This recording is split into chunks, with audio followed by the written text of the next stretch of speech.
In this episode of Scaling Postgres, we talk about 11 terabyte WAL, PGEC writes, Patroni 3 and Citus, and PostgREST. I'm Preston Jameson, and this is Scaling Postgres, episode 256.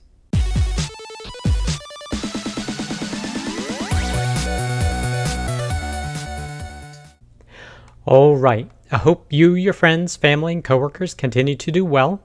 Our first piece of content is 11 terabyte WAL in PostgreSQL. This is from engineering.adjust.com. They're talking about a situation where on a Saturday afternoon, things were going fine, and then suddenly they got notified that the disk space kept ever increasing for their main database. Now, once they looked into it, they realized it was basically the WAL. So it was the WAL had grown to 11 terabytes in size, which was significantly larger than it should be. And whenever I hear about unbounded WAL, the thing I mostly go to is there's some sort of orphan replication slot. So is a replica down, or was a slot created and then not removed, so it's just retain all of this WAL, it's not being archived. So I like to think about what may be the issue here, but in their investigation, the replicas were fine, and they showed some issues for some logs. And what the problem was is not a replication slot, but basically the archive command wasn't working. And they used pgbackRest to do their WAL archiving, and they were getting permissions denied errors. So basically it all resulted in improper permissions set on the directory that it needed access to in order to do the WAL archiving. Now they corrected the directory, they stopped and restarted pgbackRest, but the problem persisted again. The reason being, it was their init script that had the error, but apparently the init script changed, but the service had not been restarted until right when this problem happened. So basically they deployed a change to their init script, but they never stopped and started the service to test it out. When they eventually restarted the service, the bug caused its problems. But if you want to learn more about that, definitely check out this blog post. The next piece of content, pgec reads, memory replicated cache, writes PostgreSQL with a Redis API. This is from shortishly.com. And they're talking about PGEC, which stands for Postgres Edge Cache. So this is a new caching system that is compatible with Redis and Memcache, and also has a REST API. So you can use any of these APIs to interact with it.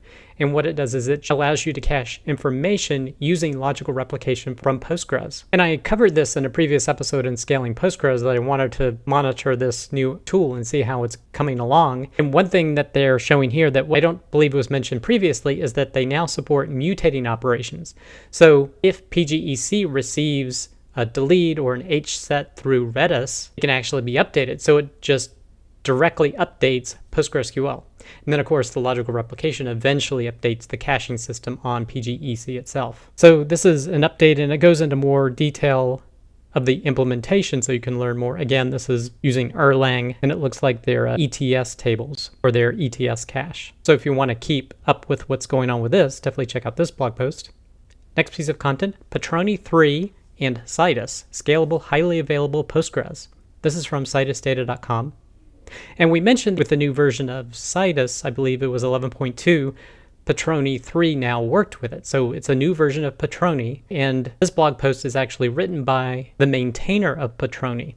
So he talks about the enhancements that were done to 3.0 with Patroni, and also how it works with Citus. So historically, when you set up Patroni, you would have your primary Postgres database system, one or more standbys or replicas, and then you have applications talking to the primary through an HA proxy, so it can be redirected in case of a failure to the standby, and also some sort of consensus storage. And here they're using etcd, but you can use different tools for doing that as well.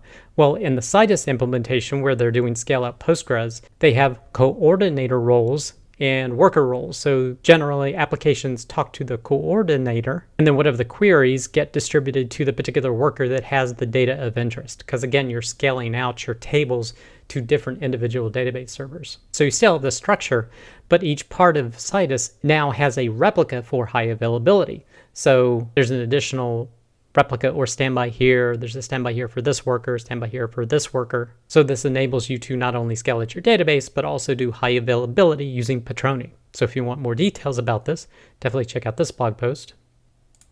Next piece of content, PostgREST. Get started with automated PostgreSQL APIs. This is from cybertech-postgresql.com. And they're talking about PostgREST, which basically gives you a REST API for your database. So it's a utility that sits between you and generally your application. And instead of sending selects, insert, updates, deletes to your database through a database connection, you send posts, gets, or deletes, or maybe patches or puts through PostgREST, and then it does the changes to the database. So if you prefer working with an HTTP API to Postgres, you can use PostgREST to do that. And apparently it generates the API out of your database automatically. So it looks at all the system catalogs, what tables exist, things of that nature, to be able to do that. So it's a quick way to get an API for your application. And they go into how to install it and getting it set up with some sample data. So if you're interested in that, you can check out this blog post. Next piece of content, handling integer sequence overflow without downtime in Postgres. This is from pganalyze.com, and this is the next episode of 5 Minutes of Postgres, and they covered the blog post, The Integer at the End of the Universe, Integer Overflow in Postgres.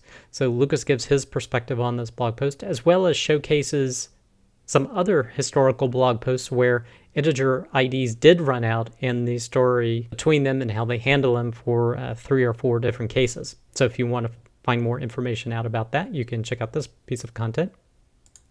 Next piece of content, Introduction to Postgres Backups. This is from crunchydata.com, and this is an introduction to different ways you can back up your database. There's, of course, the easiest way to do it is just a pg dump and restore, but generally these have to be smaller databases. A large database can take a very, very long time to do, but it is a logical backup, and there's some advantages to that where you can only do a schema or particular tables in order to back up data. The other way of backing it up is physical backups, like backing up the files and the write-ahead log files as well. And the tool that Postgres provides to do that is PG-based backup. So that enables you to back up your database as well as the WAL files and allows you to do point-in-time recovery of that database. And they go through the process of how you could set that up and then do a restore. And then they covered pgBackrest. So this is a very popular tool that's not bundled with Postgres, but it has some advantages being able to do differential and incremental backups. So they go over using that tool as well.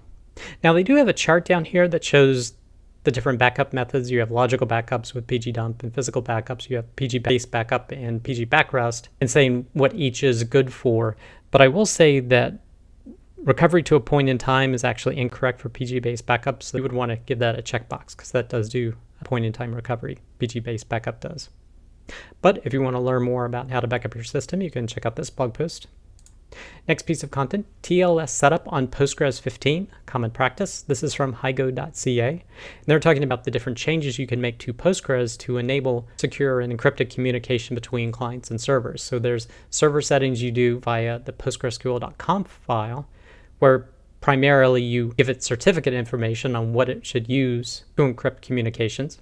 But then you also have to change the pghba.conf file to define what connections are allowed to speak to a given database, end user, etc.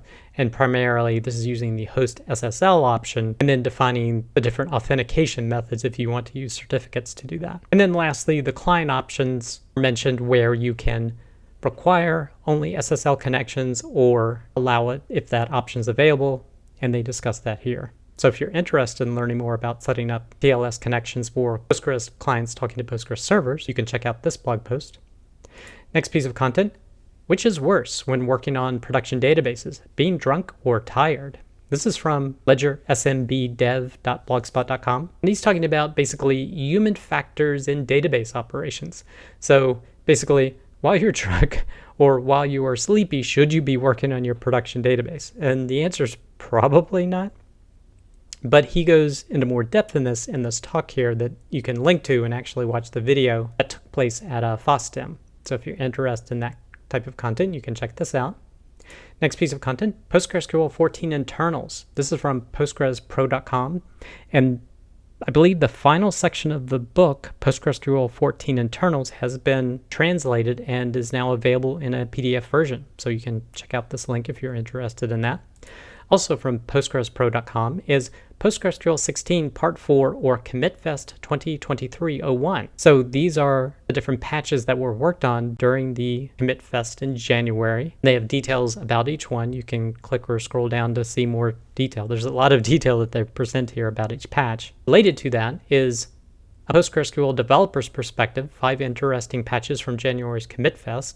So this is from timescale.com. And while they're not listing everything, I think, as the previous post was, this focuses on 5 in particular. So if you're interested in what's potentially coming in Postgres 16, you can check out these 2 blog posts. Next piece of content, PGSqlPhriday 06. One thing you wish you knew while learning PostgreSQL, psql commands. So this is from andreas.scherbaum.la. And this is an entry we missed on last week's Scaling Postgres due to when we do our shows. But this blog post mentions PSQL's timing option and watch option. And I highly agree. I would say these are the number 1 and number 2 commands I wish I knew when I started using PSQL. These are definitely tops on my list for being aware and using them while you're doing database management. But check this blog post out if you want to learn more. Related to that, this is the PGSqlPhriday wrap-up and summary. This is by scaredba.com, where he goes over all the different posts that were done. The next piece of content, there was another episode of Postgres FM this week. This one was on wait events. And they covered what they are, why they have them, and how to use them to help diagnose performance issues. So if you're interested in that, you can watch their YouTube video or listen to the audio version. Next piece of content, the PostgreSQL Person of the Week is Samay Sharma. If you're interested in learning more about Samay and his contributions to Postgres, definitely check out this blog post. And the last piece of content, we did have another episode of the Rubber Duck Dev Show this past Thursday afternoon. This one was on monetizing your developer content with Seb Wilgosz and Lucian Ghinda. So if you do a blog, if you have a podcast, if you do video content, we covered how you could potentially monetize or get paid at least some sum for potentially producing this content. So if you're interested in that, we welcome you to check out our show. That does it for this episode of Scaling Postgres. You can get links to all the content mentioned in the show notes. Be sure to head over to scalingpostgres.com where you can sign up to receive weekly notifications of each episode, or you can subscribe via YouTube or iTunes. Thanks.